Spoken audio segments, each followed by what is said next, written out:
Warning, this video is intended for adult collectors. It contains plastic collectibles, questionable opinions, and that guy that really hates Armada Hotshot. This is not a test. This is a random review. Before we begin, thank you very much to Ford Fox for joining the Patreon campaign. Thank you very much for the help. Thank you everyone who is willing to help out. $1 or $2 a month keeps the channel going, keeps the daily content coming, and hopefully you all enjoy it. So thank you very much for the help. So we are looking at the brand new Bumblebee today because, well, everyone's talking about it. It's my turn. We drew straws. That's how it works. So what you're looking at here is the brand new 86 Bumblebee from Studio Series, and this one is part of the new A-level assortment. If you don't know, A-level means these are the big characters who are always going to be available. It is part of its own assortment that will be refreshed throughout the year. It's got its own peg at the store and everything. So what I'm saying is, don't buy a Scalper Bumblebee. Don't buy a Scalper Transformers 1 Optimus either, by the way. Both of those are A-level. You'll be able to get them no problem. Star Wars people, it's going to be Darth Vader. Marvel people, it's going to be Spider-Man and Iron Man. You get the idea. You know, you're not going to be at loss for the most popular character in the franchise. And let's see how Bumblebee turned out and see if it is actually worth giving an entire spot at the toy aisle for. So, what you can probably glean right away from how he fits in my hand, this is a very, very small Bumblebee. This one is going to really push the people who are kind of reluctant to buy a smaller toy at the $25 price point. And it is a great argument for my whole thing about we really need a price point below deluxe and above core. But nevertheless, we will judge it for what it is rather than, you know, what you have to pay for it. And what it is a pretty good representation of the original G1 Bumblebee without infringing on the Volkswagen trademark. To be fair, all we're really doing here is, you know, just trying to make it a little bit cartoon accurate. The bigger wheels in the back, that's a lot more to the Penny Racer the original toy is based on. And it does have the right shapes without actually meaning that Hasbro has to pay a license that was probably pretty expensive because Volkswagen's kind of dumb like that. Point being, we actually managed to get a Bumblebee that doesn't need a license and is still fairly accurate. You see on the front, he does have the familiar headlights and the round shape to the hood. The correct shapes are there, but they are done just a little bit differently. They are raised up and rather than sunken in. It's trying its best. It is trying its best. The part where it comes off different the most, rather than just the back wheels being so big, is the squared off section over the car. The top is very boxy, which is obviously not the round shape that you would expect from a Volkswagen Beetle. However, if we're looking for cartoon accuracy, it's not actually that far off. You know, cartoon kind of kept close, but there's a lot of spots where, you know, animators get lazy and it's drawn a little bit more like this. So you could probably find a screenshot where this is accurate. What I like about the toy is that we do have two Autobot symbols. One's going to be for the robot mode, but they remember the traditional vehicle mode symbol right there on the front of the hood. I do like that the taillights were painted because, of course, that's something they forget to do a lot. Rear bumpers also painted, by the way. See how tight it is underneath. Yeah, this thing is pretty well engineered. You'll see that in a bit. Painted headlights as well. Painted rims. It's something that we don't really get as often as I would like. The one paint issue is going to be the thing that Hasbro always does, which is the windshields. Now, in order to accommodate some of the palm plastic and the more durable engineering plastic, they had to go with black windows, which I prefer. You know, I don't like seeing all the robot mode junk inside. However, that does mean that they had to paint yellow onto black, which means it looks a little bit green. It's been 40 years. I don't know why Hasbro still messes this up. They admit themselves. It ain't easy. Okay, fine. You can see on the back we do have the weapon mounted. Just plugs in just above the bumper. Yeah, this little well here, which on a Volkswagen would be for the wheel, but here this is kind of mimicking the hatch where Bumblebee's head hid, so it's a little bit of both. And yeah, we just have this cutesy little vehicle. It's a nice little Volkswagen Beetle, but not. And yes, it does roll. It's plastic tires, by the way, because that's a big thing now. If any of you have a beachcomber out there with the rubber tires, be careful. I'd say the same for Sandstorm. Um, those things don't like being near other plastics. All right, so not a whole lot to speak of when it comes to the vehicle mode, so we need to go ahead and transform this. And this is maybe where you might start seeing the $25 price point. So transformation is going to begin by extending out the rear section here. I'm going to go ahead and raise it up one notch just to get it out of the way. From here, I'm going to open up the front and then start raising things out. The front is going to fold over, and you're going to double hinge the legs down like this. The midsection, the middle of that hinge, is actually going to be the knee for the robot mode. Now, cool trick, when you actually fold up the front in order to form the feet, a little faux section from inside actually fills the gap. And I'll give you a better look at it. Yeah, that's actually a really neat trick. It's a very small, subtle trick to make this a little bit cleaner, which I do appreciate. I'm going to go ahead and flip these tabs out, and then flip these larger tabs out. Yeah, we're going to form up the feet here in the back, which I'm glad that they actually engineered the back to be a little bit more solid, not leave them open and hollow. And those two tabs are all going to connect by a little tab right there, just like so. All right. I'm going to move the side wheels out like this and then rotate them 180 degrees vertically.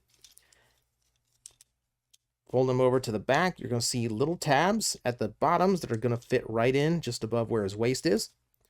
I'm going to go ahead and extend the arms now. Just go ahead and do that. And now we need to deal with the head. Head's inside the chest, and this is a weird, like, double hinge situation. So all of this is one structure, but the head has its own dedicated hinge that will flip out and fill the main hinge in. Yeah, it's a weird little bit of engineering trickery. Also, getting it back in means leaving one of those hinges at a diagonal, which is not typical of a transformer, so keep an eye out for that. All right, just go ahead and peg the chest together like so, and that's going to be Bumblebee in the robot mode.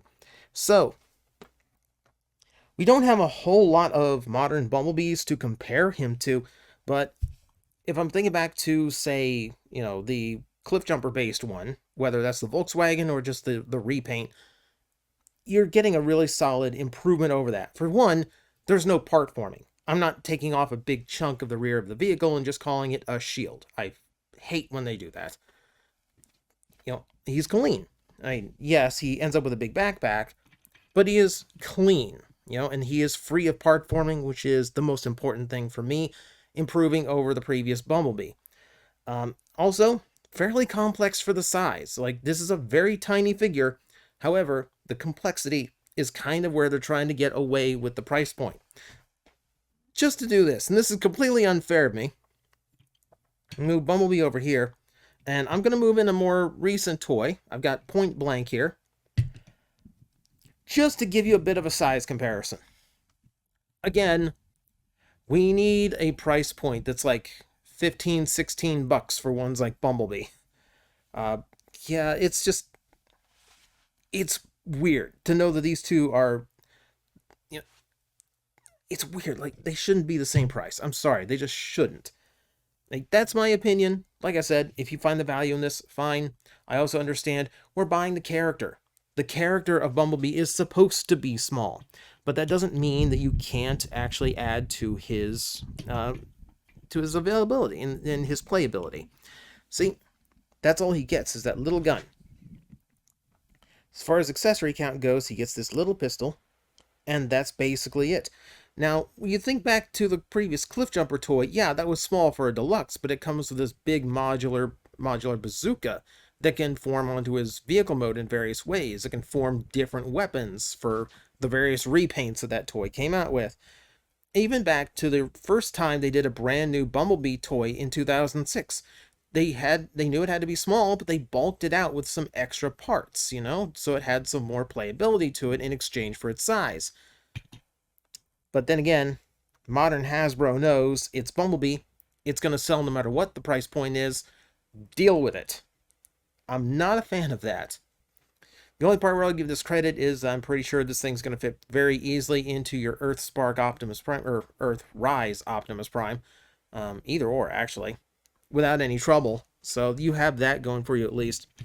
Let me actually like zoom in on the character just so we can get a good look and start picking at it correctly. And we will do what I normally do, which is starting with the head. And the Bumblebee head is spot on. That's an ideal sculpt for Bumblebee.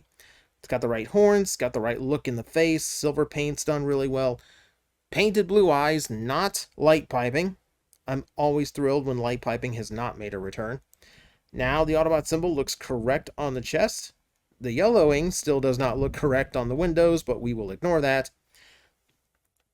It's just a really nice representation. You know, putting the size argument aside, like, it just looks spot on to Bumblebee, which is something that I've kind of been lacking. It was cool to get him as a Volkswagen, but once you got him into robot mode, you go, oh, that's not how he looked in the cartoon.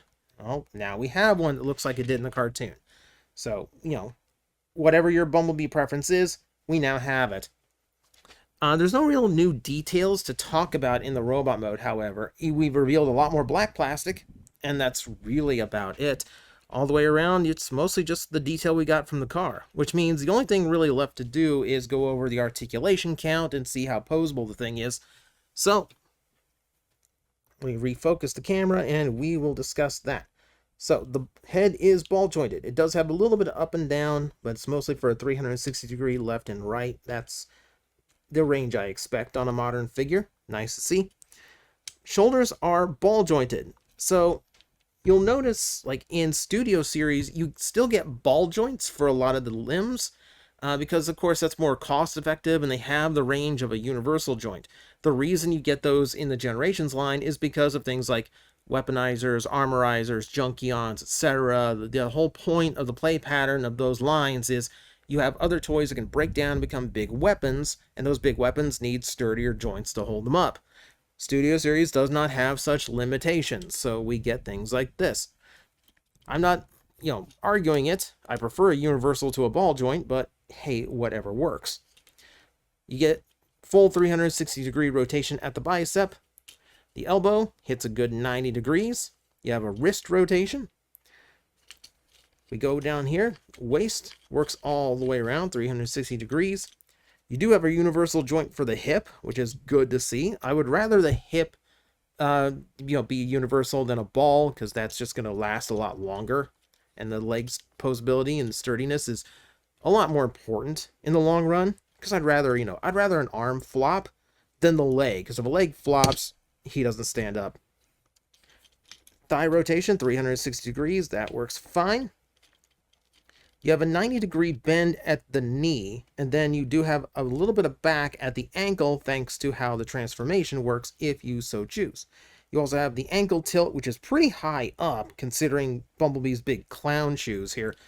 But it does the job. Looks a little bit odd sometimes, but does the job. And then we've already looked at the pistol, which is just his basic one that he gets pretty much any time Bumblebee gets a gun toy. And that is basically it.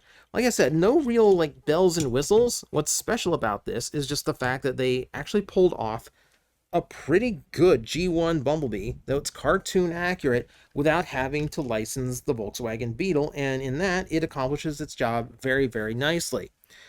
Even the transformation. I know a lot of people are going to justify this thing's price point based on the transformation being so complicated for its size. I'm not one of those people, because I know deluxes that are much bigger than this that are just as complicated that have been done in the last few years.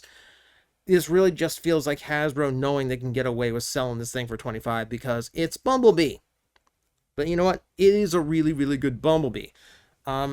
Because this is A-level, you might get away with waiting for it to go on sale at some point, because they are going to produce a ton of these. This is not one you have to rush out to buy right now. But at the same time, it's Bumblebee, and we have a Transformer movie coming up in 2 months. So the odds of this being something that could eventually go on sale might not be all that great. It's kind of weird. They've never done A-level before, so we'll just have to wait and find out. This is your guinea pig. I would suggest if you are interested in it, go ahead, bite the bullet, just in case, because it is a really good toy. You might just have to recover from the price later.